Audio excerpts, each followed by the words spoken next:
الشیطان الرجیم بسم اللہ الرحمن الرحیم وقاتلوا فی سبیل اللہ واعلموا ان اللہ سمیع علیم، اور اللہ کے راستے میں قتال کرو اور خوب اچھی طرح سے جان لو کہ یقیناً اللہ تعالیٰ سب کچھ سننے والے اور سب کچھ جاننے والے ہیں۔ گزشتہ آیت میں بنی اسرائیل کے جو ہزاروں لوگوں کی موت کا تذکرہ تھا، تو اس وقت بھی عرض کیا تھا کہ اصل میں جہاد کی ترغیب دینا مقصود ہے۔ جب انسان جہاد کے لیے نکلتا ہے تو سب سے پہلا خدشہ اپنی جان کے جانے کا لاحق ہوتا ہے، تو اس خدشے کو دور کیا جا رہا ہے کہ دنیا سے بہرحال ہر بندے کو جانا ہے اور جانے کا وقت طے شدہ ہے۔ نہ تو جہاد اور قتال موت کا سبب ہے، نہ اس سے فرار زندگی کا سبب ہے۔ چنانچہ غزوہ احد کے موقع پر بہت سارے صحابہ کرام شہید ہوئے۔ جب واپس آئے تو منافقین نے کہا کہ اگر یہ لوگ ہماری بات مان لیتے تو نہ شہید ہوتے۔ اس پر اللہ رب العزت نے ان کو فرمایا تھا کہ تم ان کی فکر چھوڑو، اپنی جانوں کو موت سے بچا کر دکھاؤ۔ ظاہر ہے کہ تم کو بھی بہرحال مرنا ہے، کوئی سال کو، کوئی چند سال کو، اور کوئی جلدی کوئی دیر سے، کوئی بھی دنیا میں زندہ نہیں رہے گا۔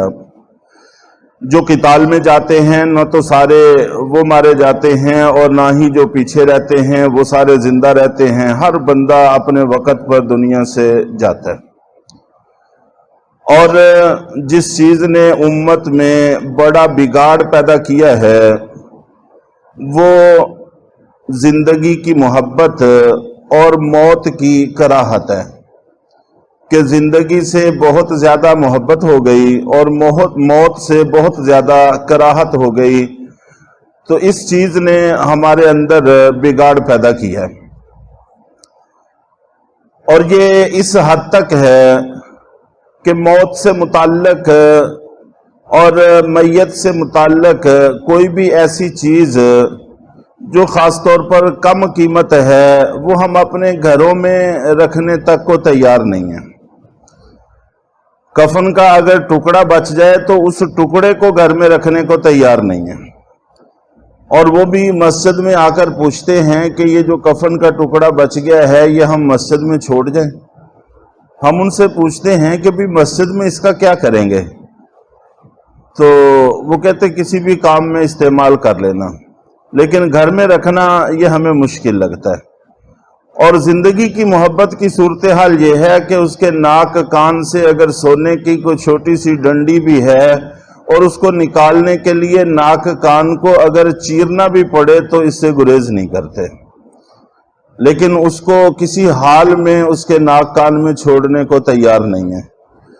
تو بہرحال اسی چیز کا علاج کرتے ہوئے اللہ رب العزت نے ارشاد فرمایا ہے کہ اللہ کے راستے میں قتال کرو، اور جو وہ مالک تمہیں حکم دیتا ہے وہ نتائج سے اچھی طرح سے واقف ہے، نہ واقف نہیں ہے۔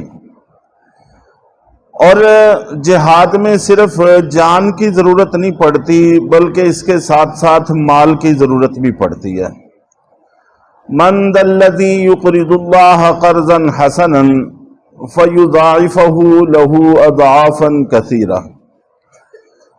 کون ہے جو اللہ کو ایسا قرض دے جو اچھے طریقے سے دیا جائے اور پھر اللہ تعالیٰ اس کو بار بار بڑھا چڑھا دیں، دگنا چگنا کر دیں۔ فیضاعفہ لہ اضعافا کثیرہ، یضاعف دگنا کرنے کو کہتے ہیں۔ 100% ایک چیز میں اضافہ کرنا، اس کو دگنا کرنا کہتے ہیں۔ 1000 کو 2000 کر دینا، 2000 کو 4000 کر دینا، اس کو یضاعف سے تعبیر کیا جاتا ہے۔ اور پھر اس کے ساتھ اضعافن کا اضافہ، پھر کثیرہ کا اضافہ کہ بار بار اللہ تعالیٰ اس کو دگنا چگنا کر دیں۔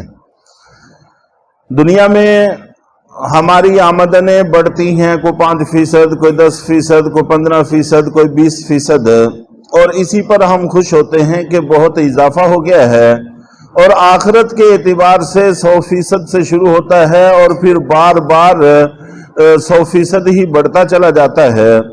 اور اس کے بڑھنے کی حد یہ ہے کہ اللہ کے نبی صلی اللہ علیہ وسلم نے فرمایا کہ جو بندہ ایک کھجور اللہ کے راستے میں خرچ کرتا ہے تو اللہ رب العزت اس کو پالتے رہتے ہیں، بڑھاتے رہتے ہیں، اس کی نشو و نما کرتے رہتے ہیں، یہاں تک کہ اس کو احد پہاڑ کے برابر کر دیتے ہیں۔ تو کوئی نسبتیں نہیں ہیں، اللہ کے خزانے ہیں، وسیع ہیں، اللہ اپنی شیان شان عطا فرما دیتے ہیں۔ اگر انسان تھوڑا سا غور کرے، وہ تو دنیا میں بھی اسی حساب سے دیتا ہے۔ مثال کے طور پر ہم ایک بیج لگاتے ہیں کسی بھی پھلدار درخت کا، ایک بیج لگانے پر جب پھل لگتا ہے تو وہ ہزاروں لاکھوں کی تعداد میں لگتا ہے، اور پھر ہر سال لگتا ہے۔ اور بہت سارے درخت تو ایسے ہیں جو سال میں 2 دفعہ پھل دیتے ہیں، جیسے کیلا ہے، امرود ہے، تو اسی طرح انار ہے، ہزاروں کی تعداد میں لگتے ہیں، سال میں 2 دفعہ لگتے ہیں، اور پھر ہر سال لگتے ہیں۔ تو یہ ایک بیج پر جو اللہ دنیا میں اتنا بے تحاشا نوازتا ہے، اس کے لیے آخرت میں ایک چیز پر اتنا دے دینا کیا مشکل ہے، کیا بعید ہے، اور اس کے خزانوں میں کوئی فرق بھی اس سے نہیں پڑتا۔ اور پھر اللہ کے راستے میں خرچ کرنے کو قرض دینے سے تعبیر کیا ہے، اور قرض سے تعبیر اس وجہ سے کیا ہے کہ قرض کی واپسی ضروری ہوتی ہے، اس کا عوض واپس کرنا ضروری ہوتا ہے۔ تو جب اللہ کے راستے میں انسان خرچ کر دیتا ہے تو اس کا عوض ضرور اس کو ملتا ہے، دنیا میں بھی ملتا ہے اور آخرت میں بھی ملتا ہے۔ ابن العربی رحمۃ اللہ علیہ نقل کرتے ہیں کہ جس وقت یہ آیت نازل ہوئی تو لوگ 3 گروہوں میں بٹ گئے۔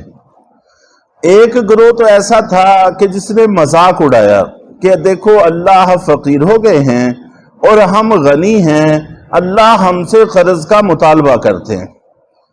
اور دوسری قسم کے لوگ وہ تھے جنہوں نے ایسا کہا تو نہیں ہے لیکن بخل کی روش کو ترک نہیں کیا، وہی بخل اور اللہ کے راستے میں خرچ کرنے سے گریزاں رہے اور مال کو جمع کرنے کی فکر میں لگے رہے۔